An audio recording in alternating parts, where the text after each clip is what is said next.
Hello everyone, welcome to Concept Booster class and the topic is rock cycle. Dear student, we know that the earth is made up of different kinds of rocks. So let's we discuss about the rock cycle.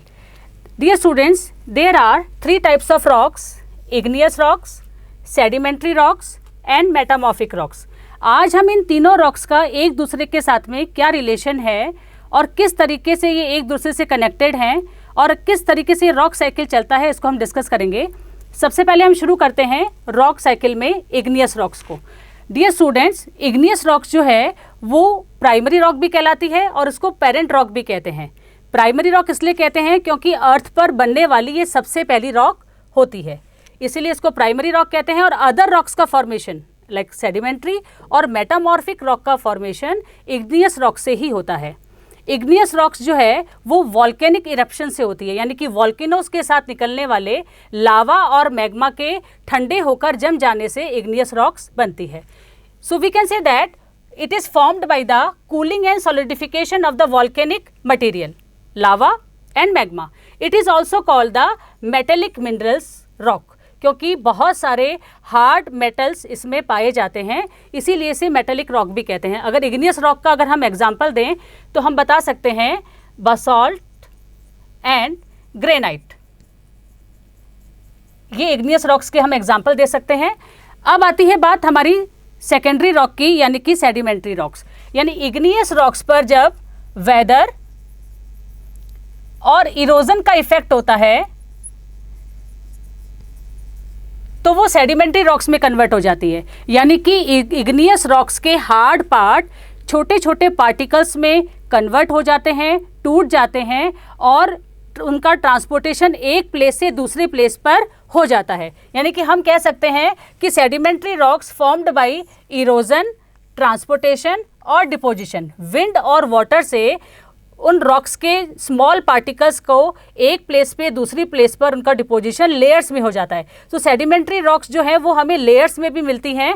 अगर sedimentary rocks को हम बताएं तो it is called that non metallic mineral rocks. ये soft rock होती है, non metallic होती है, इसमें मेटल्स नहीं मिलते। और एग्जाम्पल में अगर हम बताएं इसको तो एग्जाम्पल हम दे सकते हैं लाइमस्टोन एंड कोल।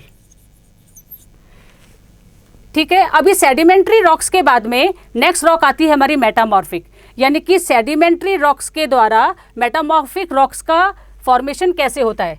यानी कि इसके अंदर हीट और प्रेशर, सेडिमेंट्री रॉक्स पर जब हीट और प्रेशर आता है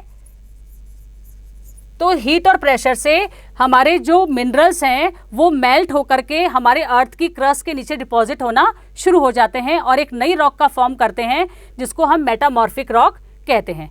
और ये मेटामॉर्फिक रॉक है, इसको हार्ड रॉक कहते हैं। बहुत ही प्रीशियस स्टोन्स और प्रीशियस मेटल्स इसमें हमें मिलते हैं। तो हम कह सकते हैं कि metamorphic rock formed by heat and pressure. जो इग्नियस और सेडिमेंट्री रॉक पर हीट और प्रेशर आता है और जो मिनरल्स आपकी अर्थ की क्रस्ट के नीचे डिपॉजिट हो जाते हैं वो मेटामॉर्फिक रॉक का फॉर्मेशन करते हैं, जिसमें हम प्रीशियस स्टोन्स और मेटेलिक मिनरल्स को इंक्लूड कर सकते हैं। अगर इसके एग्जाम्पल दें तो हम बता सकते हैं gold, silver, diamond and marble.